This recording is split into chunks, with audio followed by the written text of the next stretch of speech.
On est devant la boutique, c'est ça le Oui, centre culturel égyptien. oui, alors au 111 boulevard Saint-Michel, à la sortie du RERB Luxembourg, presque devant l'école des mines de Paris. Et en fait, voilà, nous sommes devant cet espace qui était en fait un espace commercial à l'origine dans les années 60, 70 quand l'État égyptien l'a acquis. Et c'était une boutique de piano en fait. D'accord. Et après ça, ils l'ont transformé d'abord comme un lieu de rencontre de la communauté des étudiants, surtout étudiants égyptiens qui faisaient des boursiers, qui faisaient leurs études supérieures, doctorat en France. Et après, fin des années 70, exactement je crois 78, il a été transformé comme un lieu culturel pour faire des activités culturelles qui touchent à la culture égyptienne en fait. Voilà. Et c'est quoi la superficie de cette C'est boutique, de c'est- cet espace? c'est 110 mètres carrés, avec des colonnes au milieu, des choses comme ça, qui c'est pas d'un seul tenant, ça fait un peu un petit L. On a pris aussi dans l'histoire de ce lieu, normalement la boutique était seulement sur rue et il y avait une réserve derrière, un stockage sur la rue arrière.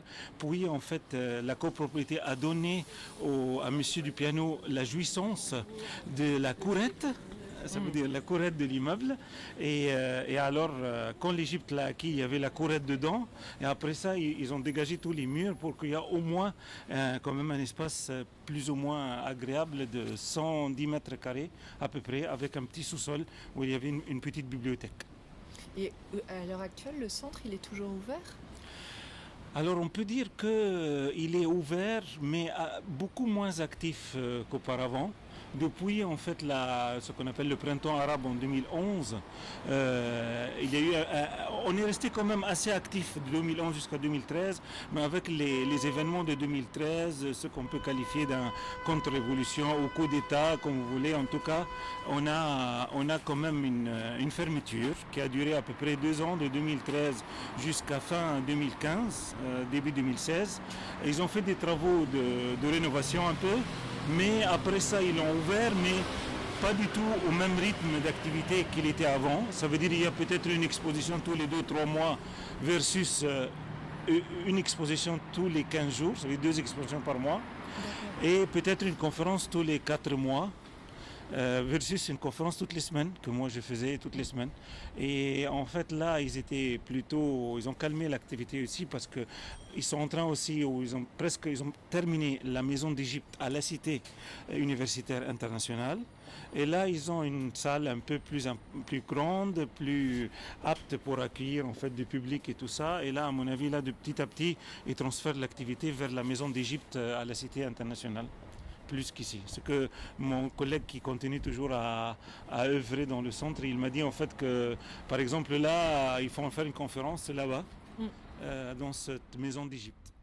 On faisait des conférences qui concernaient des livres qui sortent sur l'Égypte, soit des romans traduits de la littérature égyptienne, soit des livres sur l'histoire entre les relations entre l'Égypte et la France, sur l'expédition de Bonaparte, soit même carrément des livres d'égyptologie, comme on voit ici par exemple les tombeaux retrouvés de Saqqara, choses comme ça.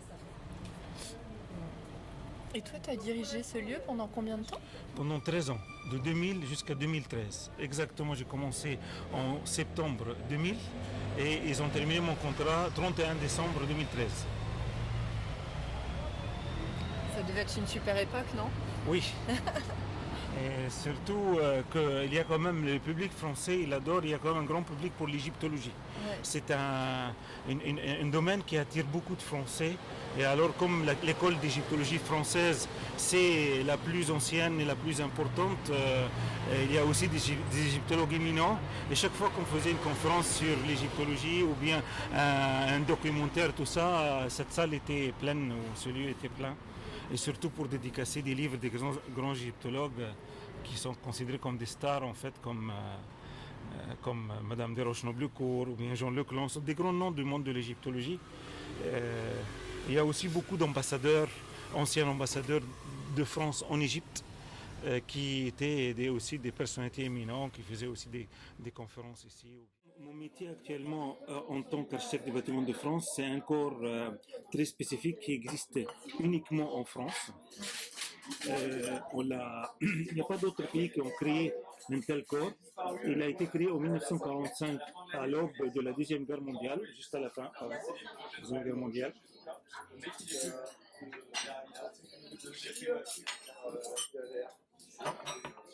Et il a été créé effectivement pour à la fois préserver les monuments historiques, c'est-à-dire les travaux qui viennent sur les monuments historiques, le contrôle sur les travaux sur les monuments historiques protégés eux-mêmes, mais en même temps de valider tous les projets, soit des petits travaux ou des grands travaux, qui viennent autour de ces monuments, dans au début un cercle qu'on mettait un cercle de 500 mètres, de rayon 500 mètres autour de chaque monument, qu'on appelle l'espace protégé.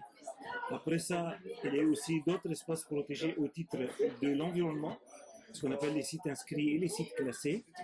Et alors l'architecte bâtiment de France autorise les projets sur les espaces protégés au titre du Code du patrimoine et au titre du Code de l'environnement. Effectivement, tous les projets, mais uniquement dans ces espaces. Ça veut dire pas au-delà. Et ces espaces protégés, parfois, c'est des espaces publics. En fait, souvent, ces espaces protégés, c'est un cercle qui se dessine, hypothétique. Aujourd'hui, on a des périmètres, on appelle des périmètres intelligents, qui se dessinent à la parcelle et à la voirie, mais forcément, dans ces espaces, forcément, il y a des espaces publics. Des places des églises, des places, des parvis de, je ne sais pas, d'hôtels de ville, et bien sûr des jardins, des parcs, sans parler que la rue elle-même, les voiries, sont espaces publics aussi, qui tombent dans ces espaces protégés. Un espace public, c'est un espace dans lequel je peux entrer en toute liberté, sans autorisation, sans invitation, et je peux déambuler en toute liberté, et je peux contempler tout ce que je vois, je prends des photos, je dessine, en toute liberté. Ça, c'est pour moi l'espace public. La culture dans l'espace public, il y a la culture au sens de mission de notre ministère. Ça veut dire toutes ces expressions culturelles qui peuvent intervenir dans l'espace public, depuis en fait le conteur ou le poète qui peut, devant un attroupement de quelques individus comme ça, il peut leur lire une poésie à haute voix, jusqu'à peut-être un petit concert, une petite troupe musicale, un artiste peintre qui est en train de dessiner un paysage, jusqu'à une œuvre artistique sculpturale qui vient venir dans cet espace public, qui l'impacte et qui change ou qui dialogue avec ses proportions. Pour moi aussi, la culture dans l'espace public, c'est même l'expression architecturale même des parois de cet espace. Parce que l'espace public urbain, à la différence d'un espace public nature, il a quand même des parois. L'espace public nature, il a des parois sous forme de végétation. C'est des arbres, les montagnes ou bien parfois des roches. Ça, c'est l'espace public naturel. Mais l'espace public urbain, c'est surtout cette expression architecturale des façades, des immeubles qui viennent l'entourer. Ça aussi, c'est une expression culturelle dans l'espace public. Mais pour moi aussi, la culture dans l'espace public, c'est aussi la culture au sens large, ça veut dire au terme de mode de vie et de civilisation. Ça veut dire le comportement des usagers de cet espace public. Pour moi, c'est la culture dans le sens large. Est-ce qu'ils sont disciplinés, ils respectent les autres, ils ne font pas de bruit, ils ne dérangent pas, ils sont en train, ou bien est-ce qu'ils sont dérangeants, ils sont brouillons, est-ce qu'ils se comportent civiquement, ça veut dire ils ne jettent rien, ils sont propres, ou bien ils jettent des choses dans cet espace qui n'appartient, pour eux c'est un espace public, on n'appartient à personne, alors ils en profitent pour jeter. Pour moi aussi ça fait partie de la culture dans l'espace public. Et surtout, dans mon pays d'origine, ça veut dire l'Égypte, on le voit ça beaucoup. Ça veut dire qu'il y a des espaces où les gens sont négligents, sont bruyants, ils ne respectent pas les autres. ils peuvent occuper l'espace public sans autorisation, comme par exemple des gens qui font leur étal sur les trottoirs, ils empêchent les piétons. Les piétons sont obligés de marcher dans la rue, ils s'exposent à des dangers des voitures parce qu'un commerçant s'est installé comme ça. Paris-Plage, c'était pour moi une démarche que j'ai beaucoup appréciée pour que les gens qui ne partent pas en vacances, on peut investir ces berges de la Seine pour les voir autrement que simplement on déambule sans but spécifique et autrement que c'est indiqué pour le passage des voitures. Et je crois que ça, c'est une démarche qui m'a beaucoup plu comme démarche en espace public culturel. Transformer le parvis de l'hôtel de ville de Paris, à un moment donné, c'était un beach volley, ou bien un patinoire, ou bien j'ai trouvé ça aussi génial pour que les gens puissent en fait profiter de cet espace, sinon qu'un espace minéral où les gens prennent des photos et passent devant l'hôtel de ville sans vraiment l'investir. Euh, les vitrines de Noël, dans cette époque de l'année, quand ces grands magasins offrent leurs vitrines avec des œuvres artistiques dessinées et conçues chaque année sur une thématique différente, qui attire des gens du monde entier, qui déambulent sur le trottoir, bien que c'est un trottoir quand même, c'est pas tout, mais quand même, c'est incroyable.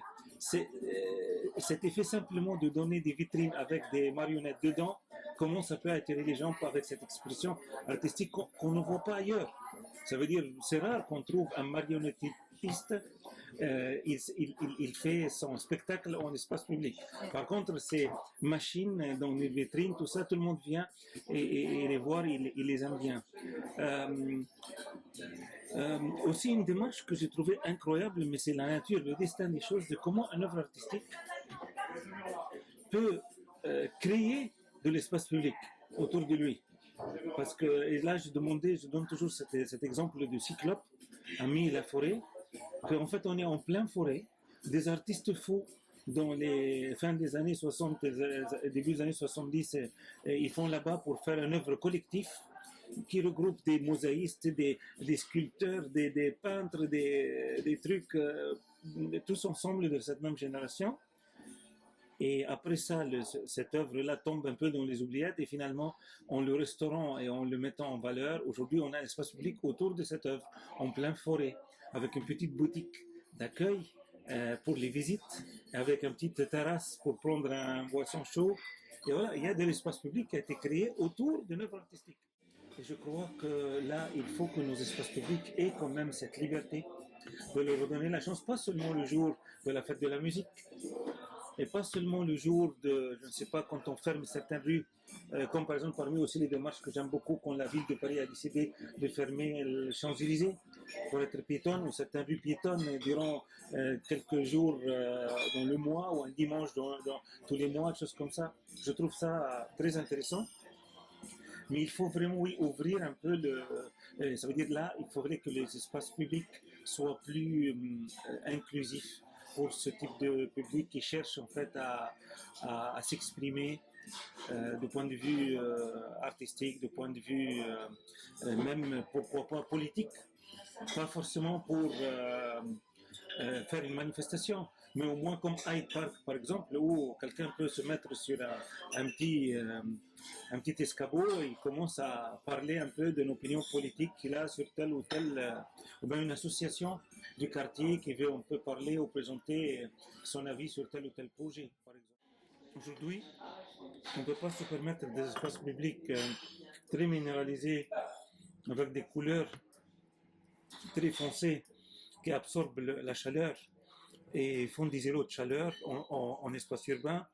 On ne peut pas se permettre des espaces publics minéralisés et non perméables en espace semi-périurbain ou bien rural.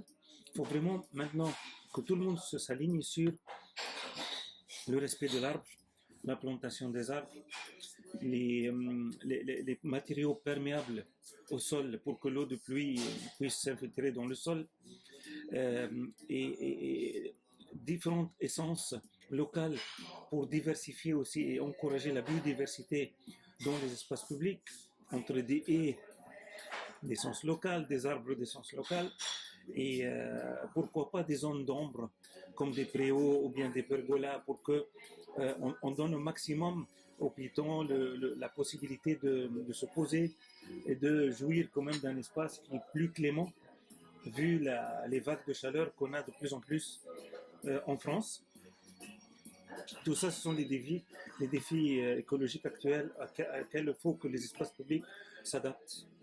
Euh, Moi, par exemple, je suis un ABF, je sais que les espaces publics au Moyen-Âge, tels qu'on les conçoit au centre-bourg, tout ça, étaient très minéraux, avec des pavés de pierre et tout ça. Moi, je crois aujourd'hui qu'on doit accepter forcément des arbres dans ces espaces, même si historiquement parlant, ces espaces n'étaient pas plantés. Il faut aujourd'hui qu'on les accepte parce que sinon, ça sera des espaces déserts, malheureusement, avec le réchauffement et le dérèglement climatique.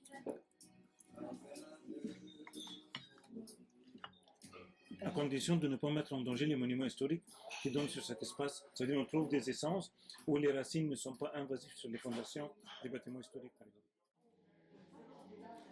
Le son particulier qui va rester dans ma tête de ce centre culturel, c'est surtout les chansons et la musique égyptienne.